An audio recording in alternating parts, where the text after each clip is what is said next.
This is Nimram speaking to you, and I command you to go to DevonTaylorAuthor.com right now. You must check the specials. Listen to me. You must check the specials now.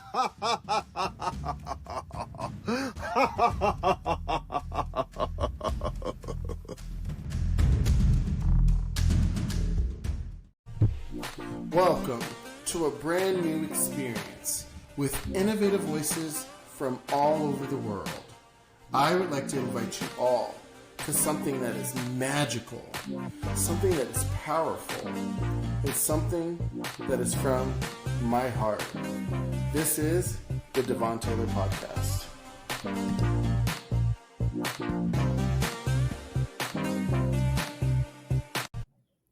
Hello all, and welcome to another episode of the Devon Taylor Podcast. I am so very excited for our next episode because we have a very special guest who has a very special relationship with coincidence.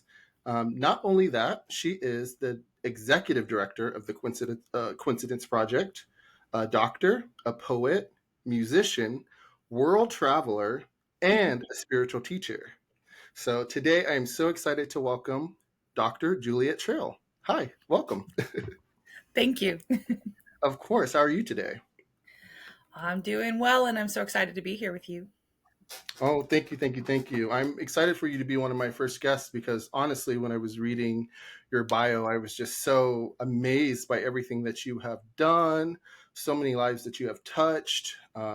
I just really had so many questions. And so I wrote a list down so that the listeners could get to know you better, but also you could kind of tell your story and how you, I guess, ended with or came to find the Coincidence Project and become a part of it.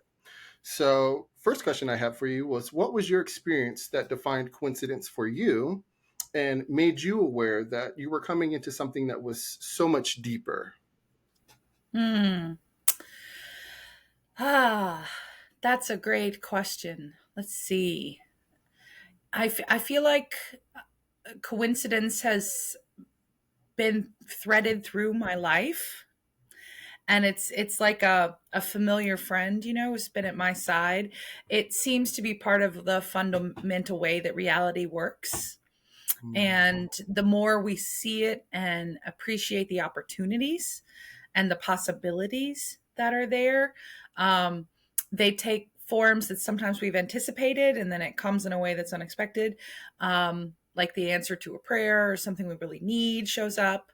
And it can lead to new opportunities and sort of unexpected connections that like deepen your relationship with people because you find out there are these surprising things that you have in common or that you almost knew each other before, or, all of this kind of thing. I feel like it's been swirling around me for so long. I don't know if I'm going to have to think on that. And, maybe if I'm back on your podcast, I'll be able to think back to like, what was the first one?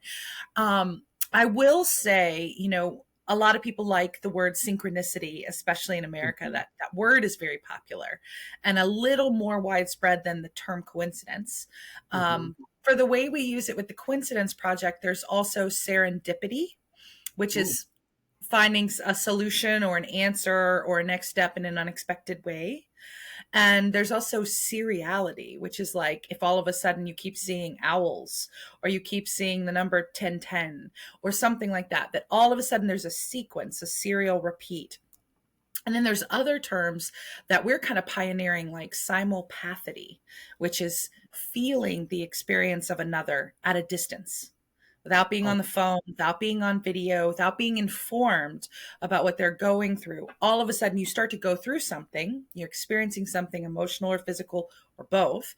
And it's tied to exactly what someone else is experiencing. It's not caused by the conditions of your life. It's caused by what they are going through, that we have this empathy that we can watch someone else and we automatically begin to experience what they're experiencing. So we're with people, even in the stories we love, the books we read, the movies we watch, the games we're part of, all of this kind of thing, sports games or role play games, the whole gamut. We go with one another. But it's more surprising when it's at a distance and you had no evidence. It just occurs. But then you can check it against what happened in reality. My brother can often sense my emotions at a distance.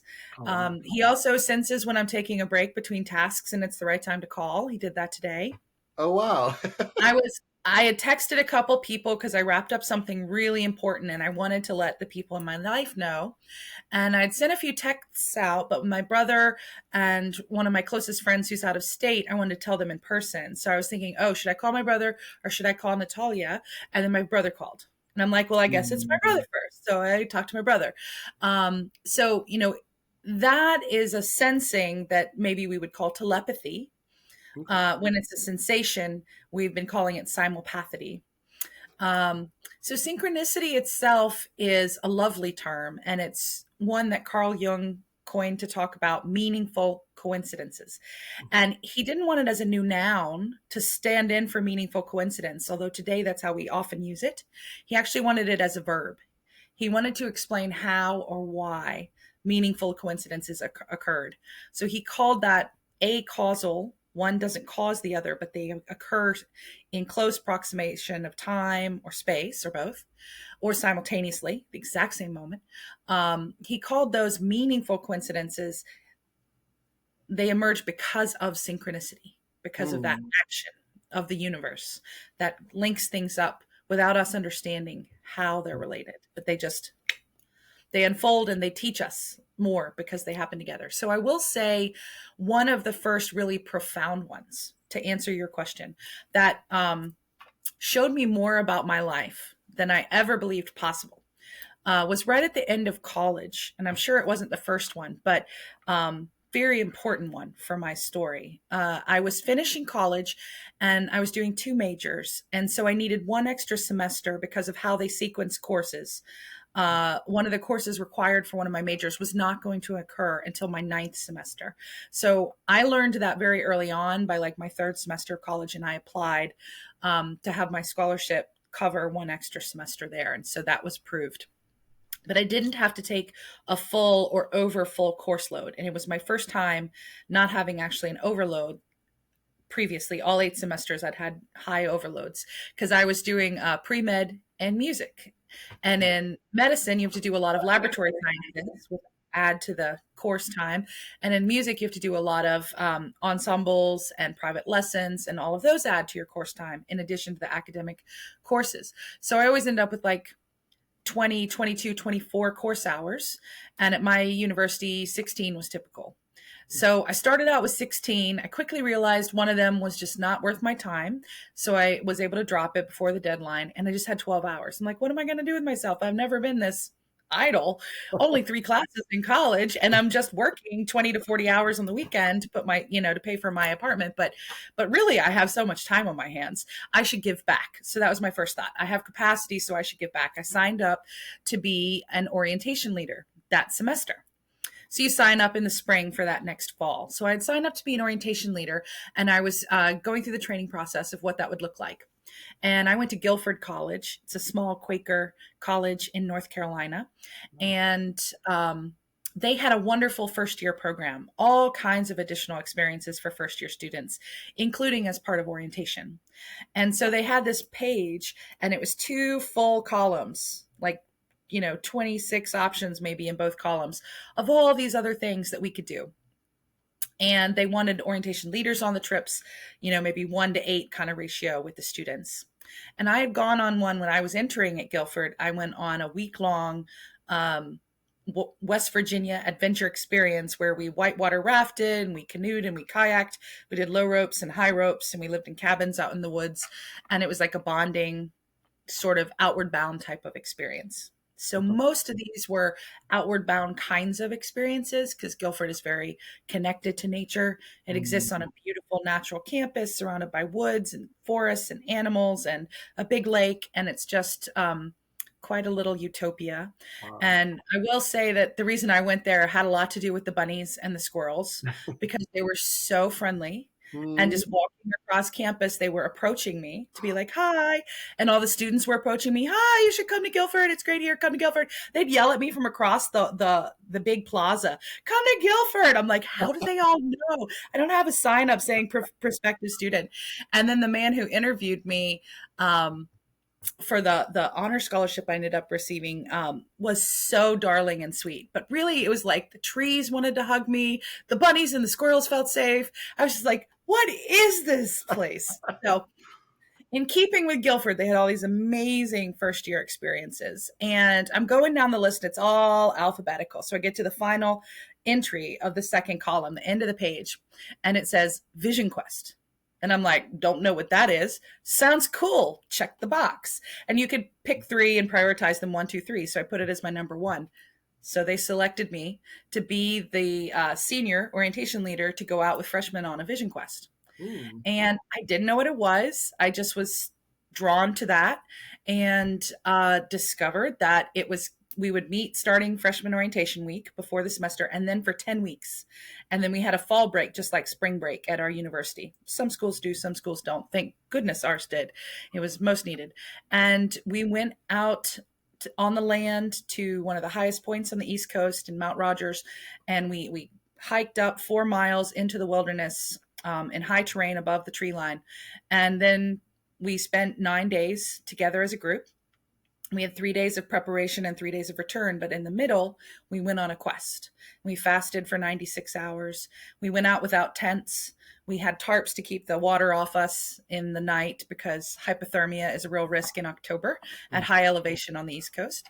And we spent the 10 weeks preparing ourselves to know how to do this safely without risking our well-being, but also to kind of spiritually, mentally, intellectually, emotionally prepare. And it was just everything I needed without knowing how much I needed it. And I had a lot of experiences in childhood, difficult and traumatic experiences that I'd buried, never processed. And it gave me the tools and a safe space with a trained facilitator to begin that process of healing in ways I couldn't have recognized. I couldn't consciously recognize yet how deeply I needed that healing. Mm-hmm. And it gave me language and nature and community and a whole process. And it wasn't the ending, it was the beginning of that healing journey. And I'm still on that journey today. I'm still doing things like today in April of 2024 that are hard and that are helping me to kind of undo some of the cycles and patterns that were set up in my early childhood beyond my control. But now I'm trying to learn how to be more skillful. And I ended up volunteering to help with every quest journey after my own for 2 years. Oh, wow. And eventually my guide, Alicia, she offered me, a little over 2 years later, said, I've been doing this full time around the calendar year for 6 full years since I was trained. She was trained at the School of Lost Borders in California, in Southern California, by Stephen Foster and Meredith Little. And Stephen Foster has passed on, but Meredith Little is still, she now calls them Vision Fasts, but she's still doing this work. And they had been trained originally, I think, through the lineage of Lakota Sioux elders. So it honors a Native American indigenous perspective and process. And there's great reverence paid to our indigenous elders who went before us and the indigenous groups who've lived this work and used it to define our life purpose. And our purpose is about how we serve one another. So it's not a selfish journey. It's much more about how to be better at the selfless journey. And asks you, who are you meant to be for your tribe, for the people? And for me, my tribe is the whole planet. I'm trying to serve all of it, all the beings, all the ones without voices, all the ones being silenced and oppressed and cut down, and healing the ancestral inherited trauma of our species and many others, as well as, what's happening now. My cat always knows when there's good stuff happening. I love it. She loves to come and be on camera, and she's purring right now. She's like, "Mom's telling everybody about me." Yeah, so she'll be here on and off camera. I think I usually have 2 cats and 2 dogs around me while I'm working. I have 4 cats, but usually there's like 2 of them that like to be right here. I love it. Um, and you know, and I will say that like it was, I guess, serendipity that I just checked the box and prioritized it as number 1 on Vision Quest and was able to go on exactly the journey I needed. And then it was something else again, that moment in time, 2 years later after the quest, 2.5 years later, when Alicia said to me, "I'm ready now to train someone else. I've never trained anyone, but 6 years doing this full time, dozens and dozens of quest groups, and I feel prepared. And I'm offering it to you and to one other quester who's been helping for a number of years. She started helping and journeying several years before me, named Kim. And, I'm offering to you and Kim to become apprentices in this work together. So you would do all the work to support me as a facilitator of our next quest group, and we'll do additional work on the side to train you how to lead these journeys." Wow. And this feeling of complete rightness just dropped into my body. It was like I was a bell that had been rung.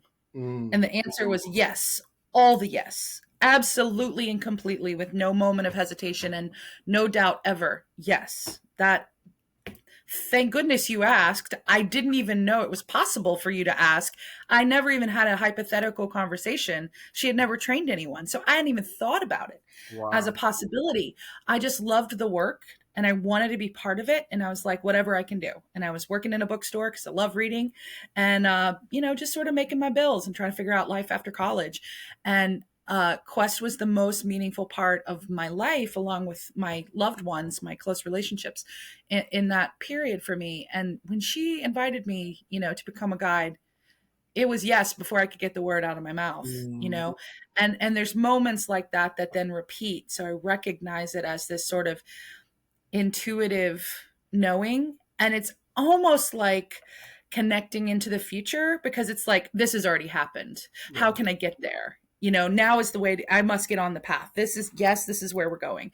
But I didn't know until that moment that someone tells me this story or makes this invitation. And there's been a few other significant ones in my life like that. And so I guess it set a pattern for me. And really the quest had helped me to trust intuition way more and trust myself, to know my truth for me, and that I could be trusted. I didn't need society to tell me. I didn't need someone more qualified with more degrees or whatever certifications. I could know. And as someone who had childhood trauma, it's very hard to trust ourselves because we're powerless and we're harmed. So the world is a scary place. And it's very difficult to know how to make decisions. And it can be very difficult to trust ourselves to make them, because bad things happened. And so could we be trusted? Bad things might happen again. But Quest helped me peel back those layers of that kind of negative situational programming. And probably a lot of it was also inherited ancestral trauma, because even some of the childhood abuse was only perpetuated because those people had been abused as children and then continued to abuse children. So, I think it's, inherited trauma as well as lived. And Quest had given me this ability to start to trust myself. So, I definitely would not be this person without that moment of checking the box for Vision Quest. Wow. That's incredible. And in that moment, I know you said that you realized after, when she had asked you, it was like an immediate yes. Was that connection made with like, wow, this is a synchronicity or a coincidence? Or was that later on that you found that like to be that moment for you? I didn't have a word for it yet. And so coming into the Coincidence Project and working with Bernie Beitman, our founder, he and I met in 2015 and became friends. And we started meeting up regularly. And he has a very successful, wonderful podcast called Connecting with Coincidence. And it's got a few hundred episodes out on YouTube and all of the Spotify and places where podcasts are now. He also had 137 episodes previously that he did for a radio station that were just audio. They weren't video. Oh, wow. Although I don't think those are up right now, but he has about 200 new episodes since he launched it independently. And I'd been a guest twice on Bernie's podcast. since we met in 2015. And at the start of 2020, I decided to step away from 16 years of working at the University of Virginia. And before that, I had taught during my graduate program at New Mexico State University for 3 years. So really, it was sort of 19 years straight at it in higher ed. And I just felt like the world was calling and I needed to pick up the phone. And I just kept hearing this ringing. I created an oracle deck with a friend of mine, like a tarot deck. We called the unfinished tarot because it has blank cards for people to add their own personal mythology and symbols to the deck, I love so that. that each owner completes the deck. It's incomplete without the owner. Because with tarot and oracle and divination, our subjectivity, our perception, and our meaning and our symbols are so important for what comes through. So this deck invites it by giving you like 6 or 8 blank cards when you get it. So I had drawn one of the blank cards was a old school telephone with the ringer over the top with little like ring ring, drawn in squiggles around it, and it was just called "Answer the Right Call." So it was a card for like, we can't answer every call. That discernment is so crucial and very hard won. It's fun to say yes, and it's terrible to say no. And it's awful when you said yes, but then it's no. Oh boy, that's a whole S show. Right. The family friendly. But that's hard. So we're really good at starting things or saying yes and affirming things, but they're not always the right things. And so it's like answering the right call, and like being invited to become a quest guide. That was like the right call. So I'm just like, yes. And then, I was starting to have that feeling again. And so when I drew that card, I was teaching and traveling in Africa in the summer of 2019 with dear friends from South Africa, from Rwanda, and from Zimbabwe. And I was visiting, staying with them and teaching with them in their schools and communities and community centers. And we were doing tarot with some of the students, and we were drawing a few cards, and it was like, answer the right call. And that trip in Africa, it really showed me how much this work, the work I was doing in contemplation, is so desperately needed all over the world. And it felt like being trapped to represent and get permission from one single university was so limiting.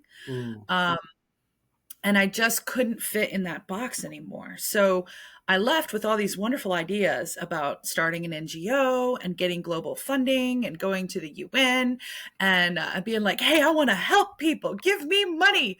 I've got all these connections. I'd been presenting across the US and presenting in the UK and England a couple times. And then I had these connections in at least 3 different countries in Africa. And invitation to go to India, which I've now gone to, but had not yet then.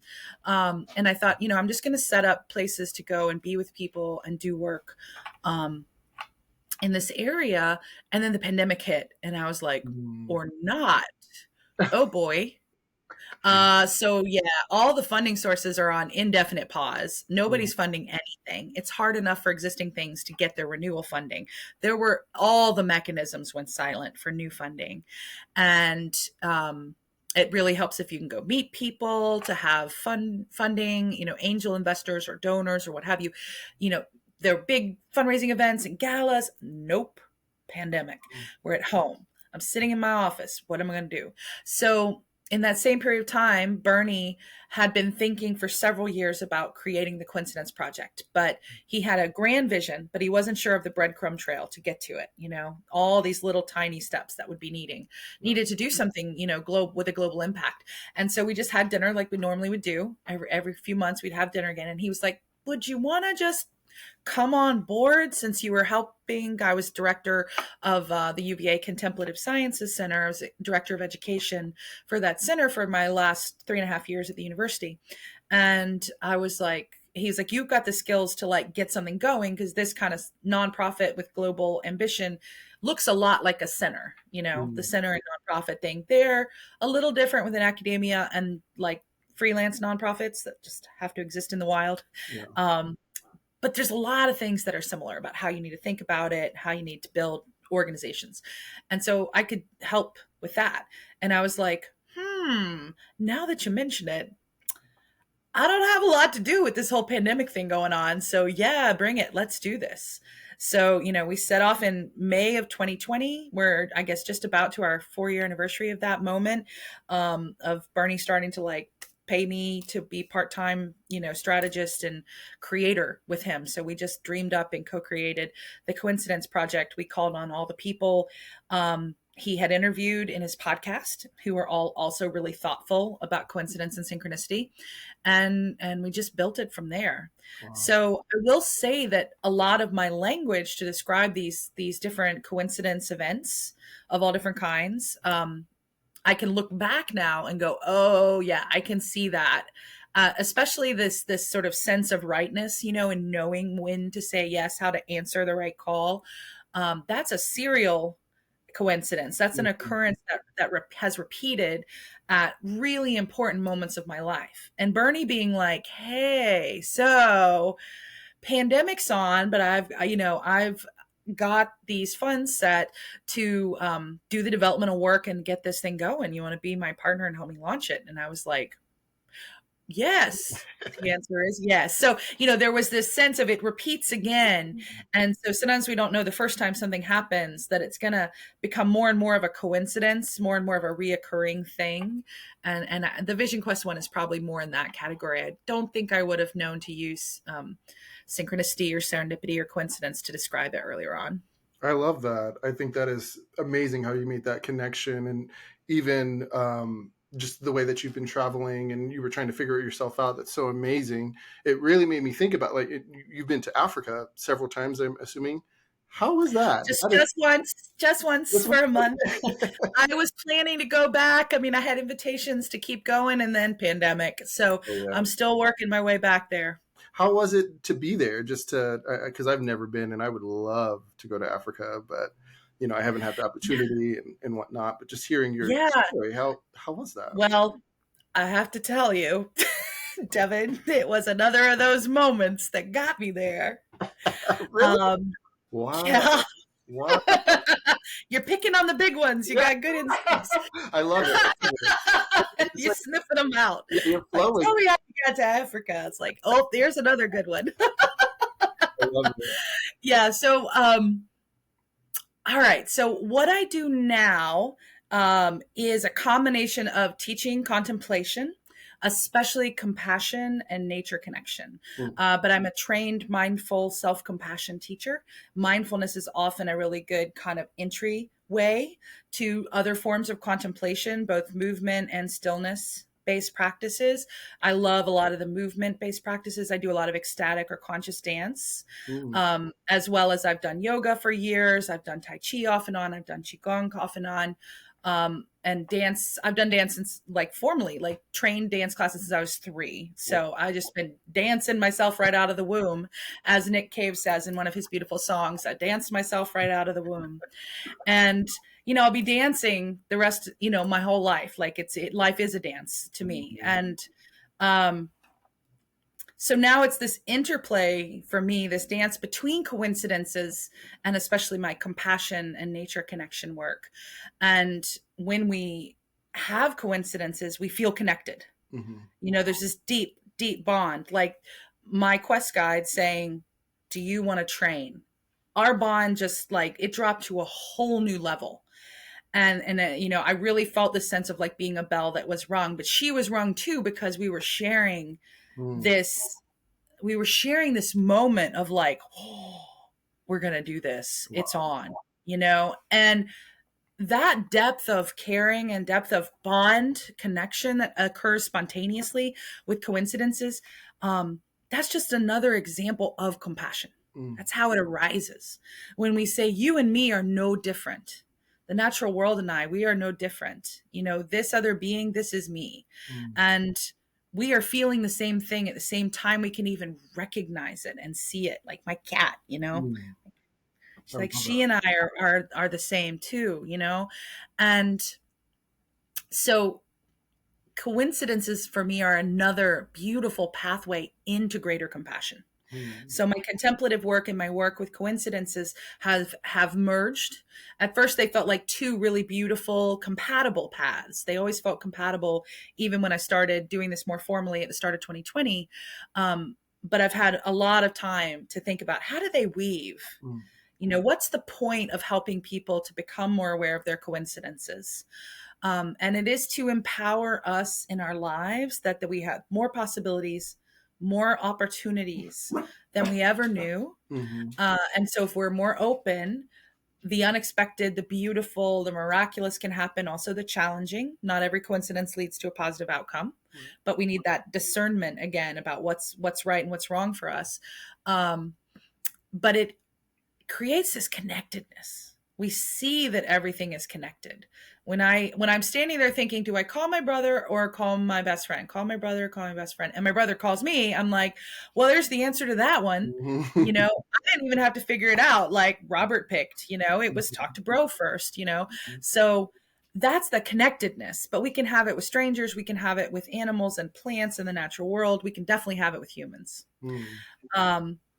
So the way I got to Africa was my first year working in the Contemplative Sciences Center at UVA. I was helping our Center for Teaching Excellence at the University of Virginia. It's top-notch, outstanding. They have this really wonderful course design institute for faculty to either design a new course or to kind of upgrade the design of a course. And I was helping to facilitate for like two groups of 6, I think, 12 total faculty who had contemplative concepts that they wanted to weave into either new or existing courses. And I was at this week-long Course Design Institute in the summer, and I had my 12 faculty I was meeting with, but I had lunch one day with a different faculty member who was this beautiful, wonderful man, who's a dear friend of mine now, named Dingani Matetwa. And he taught at another university, VCU, in Richmond, Virginia, and had come to visit and take this institute because he wanted to design a course on contemplation for his sociology program. And he wanted to include the Zulu perspective, which was where he grew up in the Zulu nation, Zulu lands of South Africa, as one of the contemplative practices with Ubuntu. And so he had a beautiful design. And I said, hey, you're not one of my official 12, but can we adopt you? Because you're obviously here for us, because we have 12 other people trying to do contemplative topics. And he was like, oh, yes, please. And as soon as we spoke, the first long, deep conversation we had was that day at the Course Design Institute. And he said, I have to tell you about my home, because in South Africa, we have the sangomas, which are the medicine people, the shaman, the healers. And you remind me of them. And I grew up in this beautiful estuary called Healers Bay. And people come from all over the country. The sangomas come to get the waters from Healers Bay and use it for their healing, for their work. And it's this little isthmus, this little piece of land. And there's an estuary where plants and waters grow, and then the ocean and the land in between, and then the coastline. And as he described it, I could see it. And he was like, I think you're supposed to go there. And you need to meet the Sangomas, and they need to meet you. And I lead a summer study abroad course every year for VCU, where I go with students to across South Africa, including to the Zulu lands and to my home. And everybody meets my mom and my brother and my sister, and you should come, as a guest instructor on the course sometime. And at the first time, when he first said that, it was yes. And I was like, how's that work? Like, Africa? Like, I never had any idea I'd get to go to Africa. I love traveling, but it's so far away. And then that same year, our program took on an international fellowship program called the Dalai Lama Fellows. And for the first year that it became a UVA program instead of a freestanding small nonprofit to support it, there wasn't a program director in place. So they just added that to my job description, which was basically the kind of job I had. Need another job done? Oh, give it to Juliet. So for a year, I was the program director for the Dalai Lama Fellows, and I would teach contemplation, especially compassion classes. They would come for a week in year one, and then do projects designed to make the world a better place, and then come back and present on how it went in year two. And so year one would be with year two. So those coming back would start to teach the next ones. They'd have even more wisdom and go out, and then they come back as year twos and teach the next group of year one students. So by 20, that was like 2016, I think, when Dingani and I had that conversation, maybe. But within a year later, I'm at lunch on the first day of the Dalai Lama Fellows Assembly. And I sit down to lunch with this other beautiful man from Africa, also my dear friend. He calls me sister. I call him brother now. So my brother, Dejwa, Sylvain Ifashibayo. I call him Dejwa. And he was one of our fellows from Rwanda. And he said, Juliet. He's always so excited. He says everything with such enthusiasm, even my name.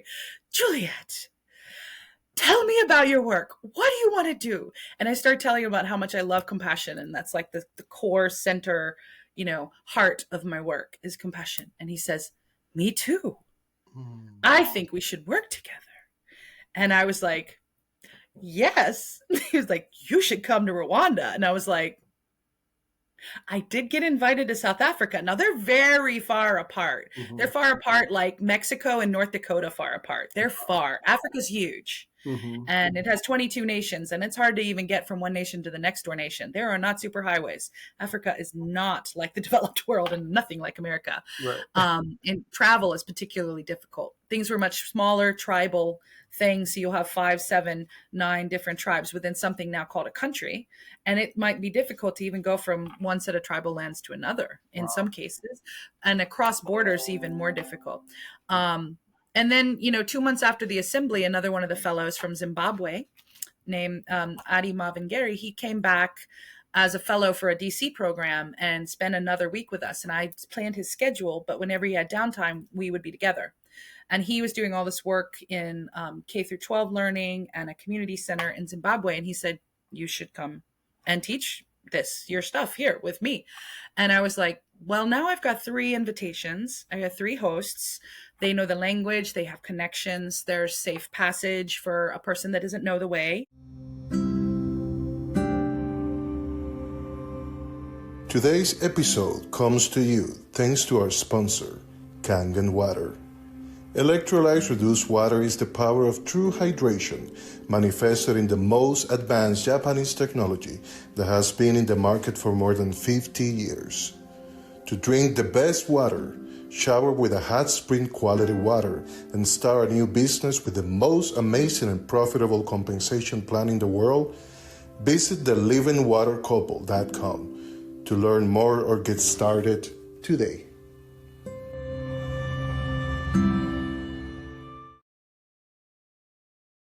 And doesn't speak the language. You need to be very aware of safety, going to new continents, and new cultures. But I had, these hosts each place. And I got invited to work on a project at UVA for the United Nations and Save the Children, trying to use compassion to answer some of their questions about the ways humanitarian aid programs struggle in the world. They struggle with burnout and they struggle with getting enough funding. And I think compassion can help both those things. And they gave me some funding to work on the project, and it paid for me to be able to go to Africa. Wow. So by 2019, I had the funding. I had 3 countries lined up. I got to teach each place, and I got to spend, like 22 days in each of these places with these like deep experiences. And I never knew it was coming. And then it just it seemed to put itself together. It was just Dingani told me about Healer's Bay, and then chung, chung, chung, chung, chung, it just assembled. And then, within 3 years, I'm standing on the ocean shore of Healer's Bay. Dingani couldn't come that day. He had to be with the students. So I went out with his brother and another guest instructor that was there, and a couple of students that had the afternoon off. And this other group came up and was talking with the others. And I wandered off by myself because I was feeling very, very deeply reverent, very full of gratitude and just prayer and just connection with the world. Like, oh my God, I'm standing on this beach in Healer's Bay. This is it. This is the thing I was picturing when Dingani first told me of his home. And this man walked up to me who had some English, and I did not have any of his language. And he was one of the Sangomas. And he had come from the opposite coast. He lived on the west coast of South Africa. This is on the far east coast of South Africa. He traveled across the country to get the waters.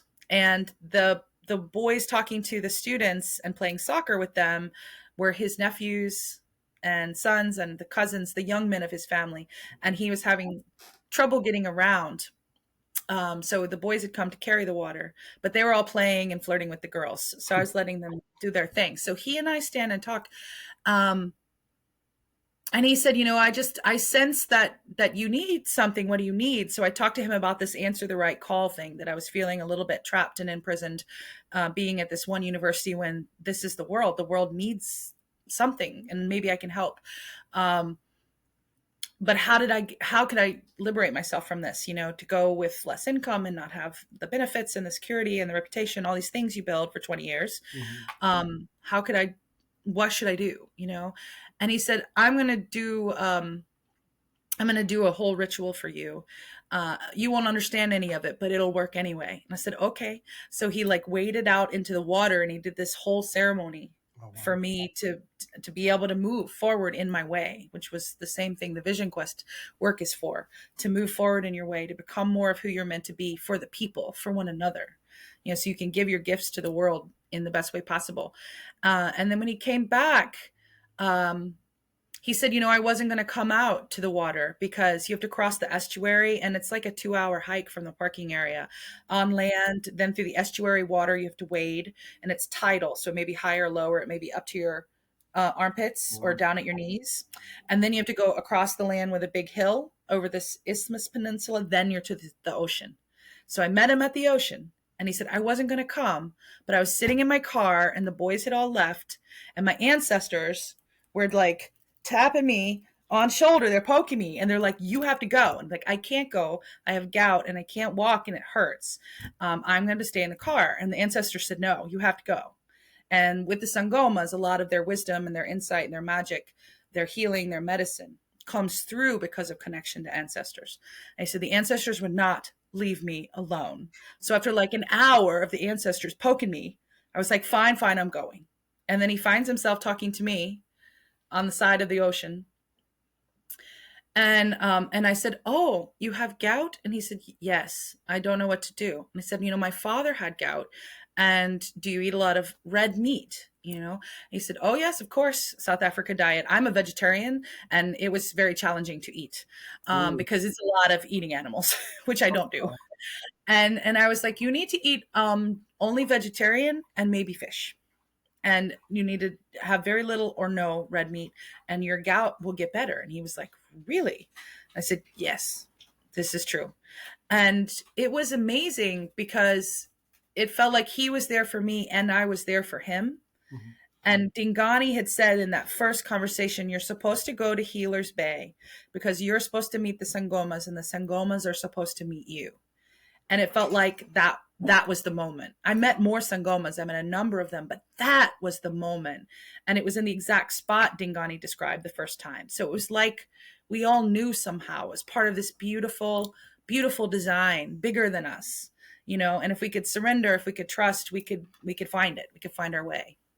I love that. And I was honestly going to say too, what do you feel people can, I guess, embody what you're saying? Because a lot of it feels like you're just embodying these moments. You're taking, the time to think about it, feel it in your body, and then just going with that instinct that's coming up. But not a lot of people are guided in that way. How would you say that people can, find that more within themselves so that they're, coming to these meaningful coincidences and making the decision to move forward?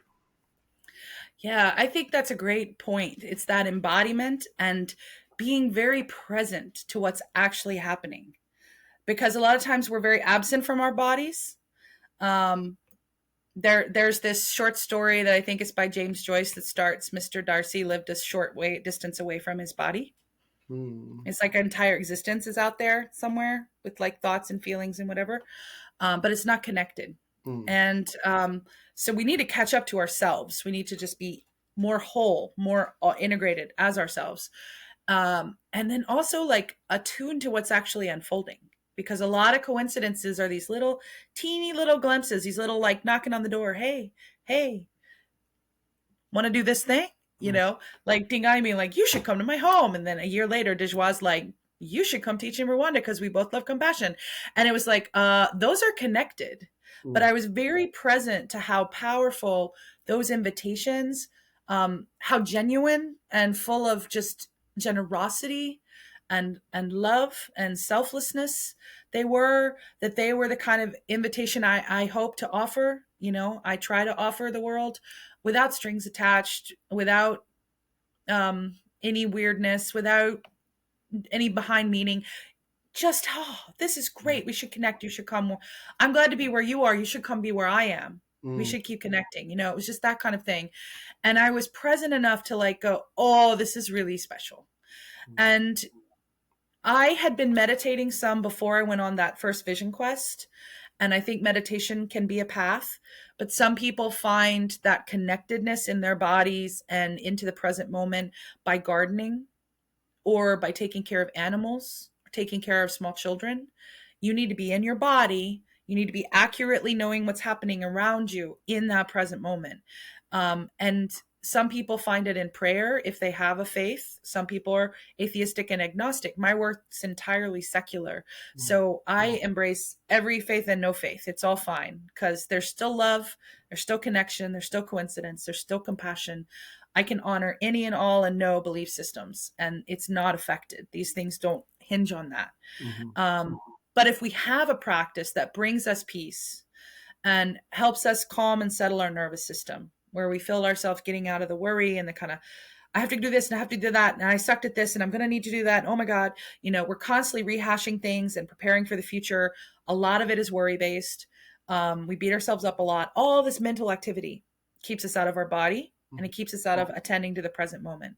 So anything that helps anyone out there that ever encounters this, where they feel, here I am, here's my body, here's this moment, and there may be other beings involved. Gardening has the plants and the worms and the birds and the whole life cycle around you, and if it's taking care of animals or taking care of children, you have these other beings that you're looking after. But for me, I find it in conscious dance. I dance as often as I can outdoors on the earth, barefoot, my feet on the ground, and I feel connected to the greater ecosystem. And so I think when we can be on the sand, laying by the water, sitting in the mountain, getting connected to the land, we tend to really arrive and get out of that mental stuff, which is just like, it's automatic. Humans do it all the time.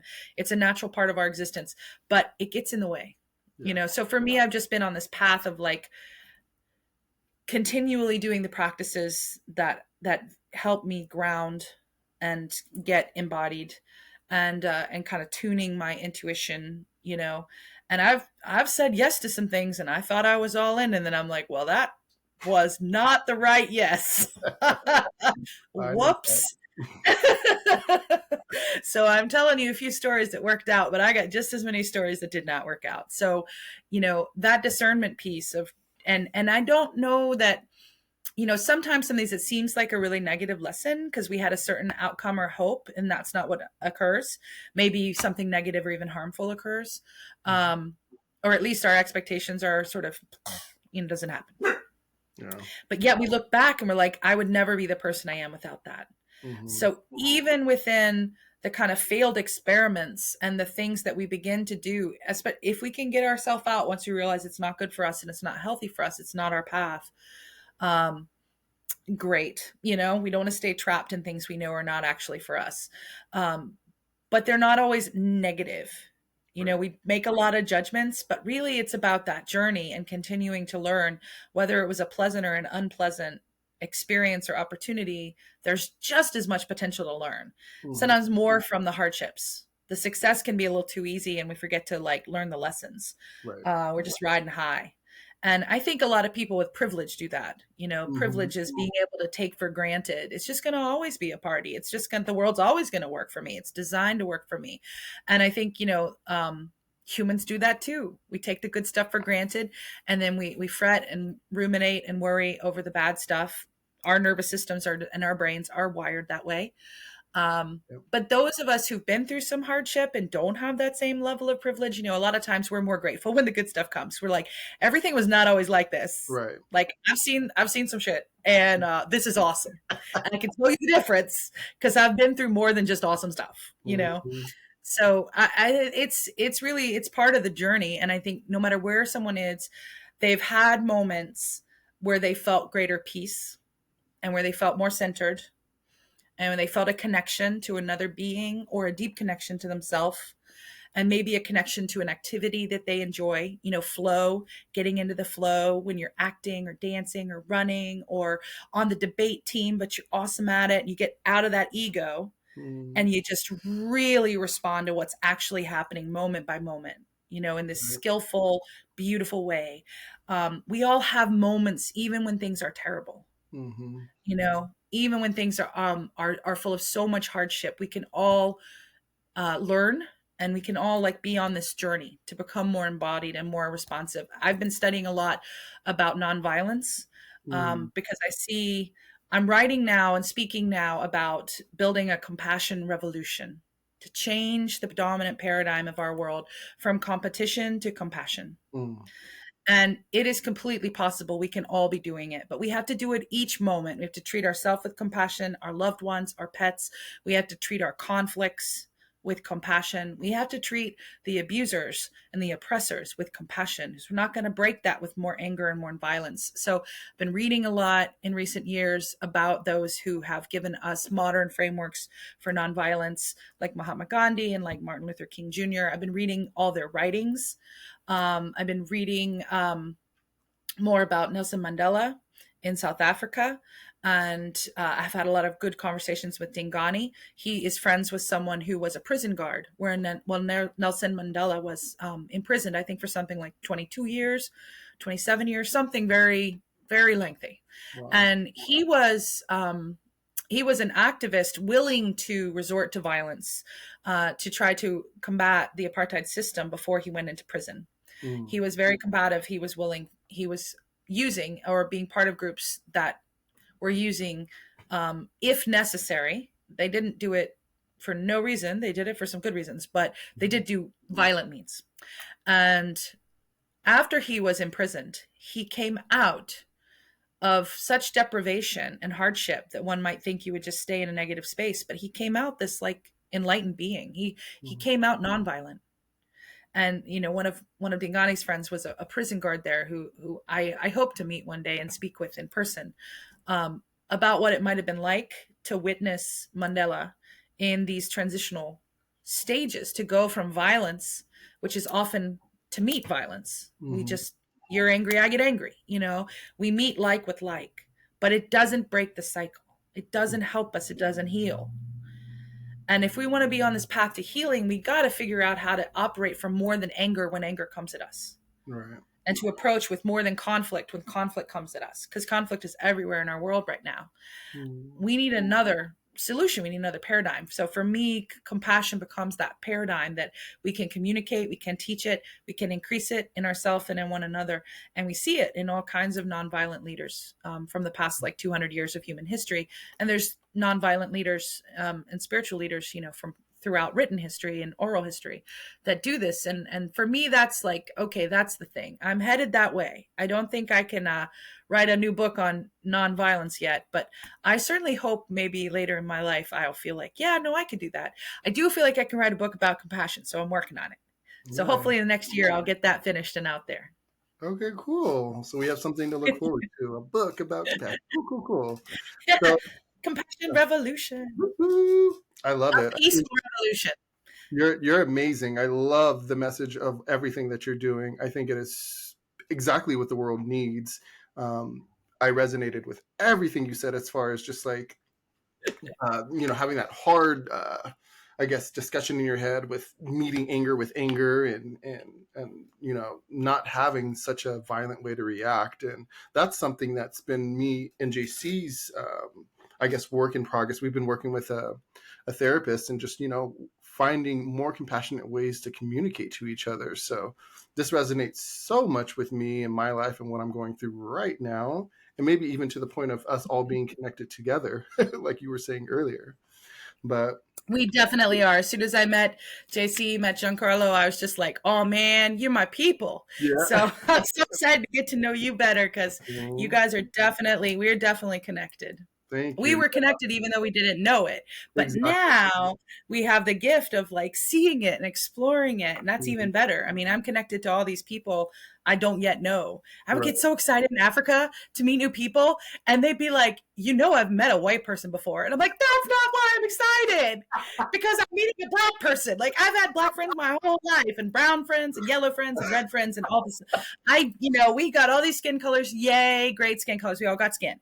Yep. I was just so excited to meet these people. Mm-hmm. There was a different world. In the developed world has all this mental crap. Mm-hmm. And I was in India last year for a month, and then in Africa in 2019 for about a month, a little under. And it's just to meet people that are so much more present and have that here, and not because everything's easy, because it's not. Right. But there is great love and caretaking in community and of family and of tribe, of one another. And I was just so excited just to be with these beautiful people with these beautiful hearts. I just get just ridiculously, I am like Tigger at heart. So I just get really excited. I'm just like bouncing up and down with joy. So that's how I just sort of freak out with joy. And they were like, you need to chill out. We've met white people. I'm like, I'm not excited because I'm a token white person in Africa. Like, that's not what's happening here. I understand how you'd see that, but no. Right. No, more like that heart connection was happening everywhere. And it was just like, that's exciting, is just to open our hearts. Our hearts don't have skin colors. Our hearts are our hearts. Mm-hmm. And it connects across, and like our insides, our emotions, our spirits, it connects across. This is just this outer thing that I arrived in this time around. And, it's not going to limit who I love. And I hope it doesn't limit who's willing to love me. We just gotta, it's the compassion revolution, got to get out of this, what separates us thinking. Right. That's competition. Compassion is, there's enough for all of us. Let's do this better. Let's take better care. There's not actually scarcity. There's still abundance. Let's take care of it. Mm-hmm. Amen. We just got to change our mindset. It's right here. This is it. We look for paradise and heaven and all these things outside of ourselves, and nirvana and cessation from the cycle of death and rebirth. Whatever your belief system is, there's this getting somewhere else. It's all here. Mm-hmm. This is already all of that. It is also hell. It's also all of it. It's the negative and the positive. This apparently is just the realm where we work through this duality thing of like really good stuff and really bad stuff going on. But we got to get past that. To be like, but wait, as soon as I look again, even in a bad situation, there's beauty. Right. And that's why I was saying that Nelson Mandela really inspires me, because he was in a really bad situation, but he found beauty. He found so much beauty that he came out in love with the world, not angry, not willing to do violence anymore, the opposite. Wow. Willing to learn how to teach others to find peace and to make change. It's not about being tolerant and permissive about trauma and abuse and harm and victimization. No. There's a very firm, fierce side of compassion that's like mama bear, like, oh no, you will not. And I get that side out sometimes, and people are like, whoa, I'm not used to that. I'm like, I know, I have healthier boundaries now. I can do the soft compassion, I prefer it, but I will do the fierce compassion. If my back is against the wall, I will protect, I will defend. But I want to learn skillful ways to do it nonviolently. Doesn't mean capitulating, doesn't mean allowing harm and allowing abuse. We have to get out of harm's way, and so many of us are in harming situations, and when I do my compassion meditation, I wish for us all to be safe, and to be well, to be healthy, to find peace, and to be loved, to be loving and to be loved. Like every single being deserves that. And I hope we can get there. I feel like, it's like those viewfinders who can go click, click, and there's like a new picture, it's like click, click. Okay. I looked at the news. Everything's a catastrophe. The world's ending. And I get click, click. Look at this. I'm like sitting here in my office right now, looking at all these trees with their first buds of green, and the world's coming alive again. And that's so much beauty. And it's all just, we have to change what filters we're willing to use, because so much wants to distract us to like cataclysm and the trauma and the upheaval. That keeps us fear-based. It keeps us separated. It keeps us fighting against one another, keeps that competition paradigm going. I'm done with that. So it's like, no, I want to look at this beauty. I want to look at gratitude and abundance and kindness. And there will be healing. There has been a lot. There has been so much hurt and pain and trauma. And some people are still in it. And, my heart goes to them. It really does, because I know people are struggling. We are all struggling. And, I just hope for whoever gets to hear this, like, if it's not good for you, if it's harmful, keep seeking a way out. Ask for help from wherever safety you can, use whatever resources are available. We can get out. And when we get released, we can be like Mandela. We can come out of prison loving and peaceful. Right. Even if we've been trapped somewhere like a prison, literally or figuratively. It doesn't have to hurt us. It doesn't have to damage us. He was more whole and more radiant. He was just a radiant being after he went through that. Going through a bunch of crap does not have to break us, and it does not have to make us less. And it doesn't mean we become unlovable. It doesn't mean we're not talented. And it doesn't mean we don't have gifts. That's all incorrect. We are still lovable. We are still whole. We are still talented. We've just been through some shit. And let me say, inherited trauma and lived trauma, we have all been through some shit. Even the privileged people are like suicide rates and divorce rates and drug addiction and anorexia and bulimia and addiction to working out and constant social media. And I mean, their lives are pure suffering. Right. Because in any moment they're going to be judged and found wanting. There's no peace. They always need more money, more cars, more proof. Right. There's no centeredness. There's no groundedness. They also, even the ones we think of as the oppressors that seem privileged, they're not privileged with that much, actually, because the system they're living in is just torture. It's suffering. It's fear all the time. And all of us can let go of that. And all of us are still whole, even though we've been through this crap. Right. And that's the thing, is that what was in us, the spirit in us, is not diminished, even though we've been through things. We just have to keep learning, I think. I love that. This has literally been my favorite episode. I'm so excited for everyone to get to hear, to really, because it just resonated so much with everything you were saying. And a lot of what you're saying is what we're going through right now. So, because it does look easier and more comforting on the other side, if if you're thinking about people that have money and whatnot, but truly everyone is going through it in their own way. So I appreciate you. Thank you so much. You were just amazing. And I hope that this is not the end. Hopefully we can have you again and you can speak on some more topics. But I would love that. There's so much to talk about. I'm going to leave your information in the show notes, but is there anything that you want to leave for anyone that's listening? Is there anywhere they can follow you, anywhere they can find you? Yeah, so if you connect with me at the Juliet Trail on LinkedIn is really good right now for professional connections. And I would love for people to check out my music with my husband. We have a band called the Unheard Sirens Incorporated. I have a beautiful song and music video that's called All We. It's all us, all you, all me, all we. It's all one.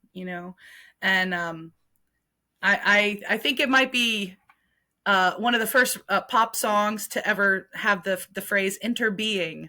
That we're interbeing, that we're not separate, non-duality. We are connected, and we just have a lot of songs about sort of claiming your identities. My husband's work, and when he's lead on the vocals, is often about that, like finding yourself and being willing to be yourself, even when it seems like it's going to be judged. It's not the mainstream thing. Be it anyway, So we've got a lot of music about like social change and claiming our identities, especially non-traditional ones.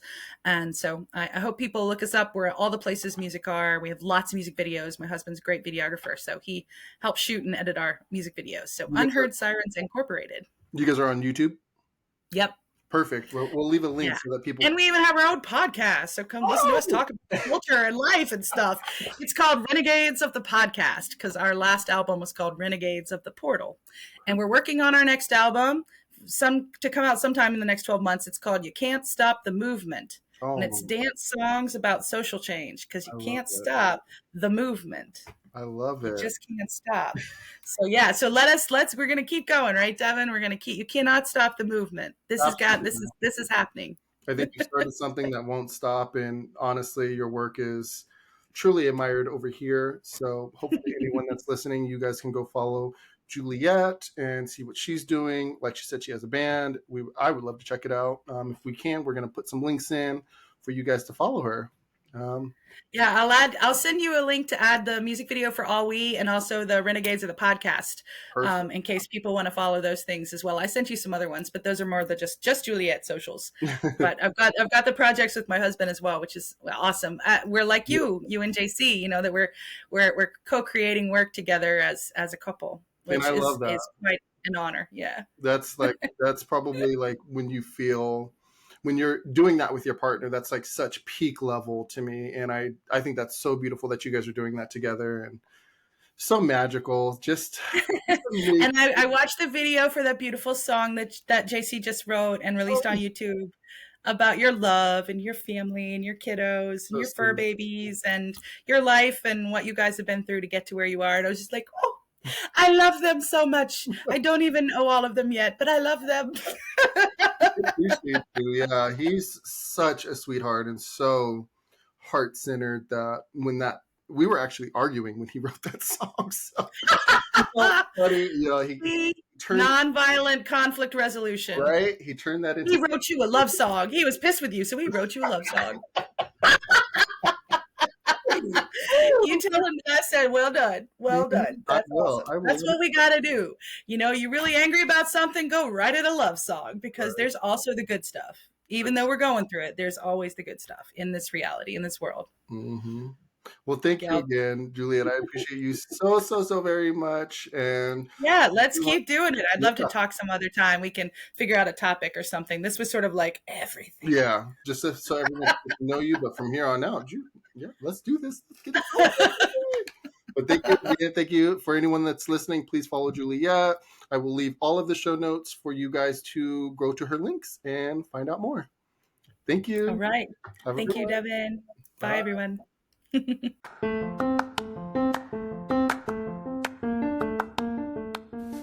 guys, it's Icarus here. And Amelia.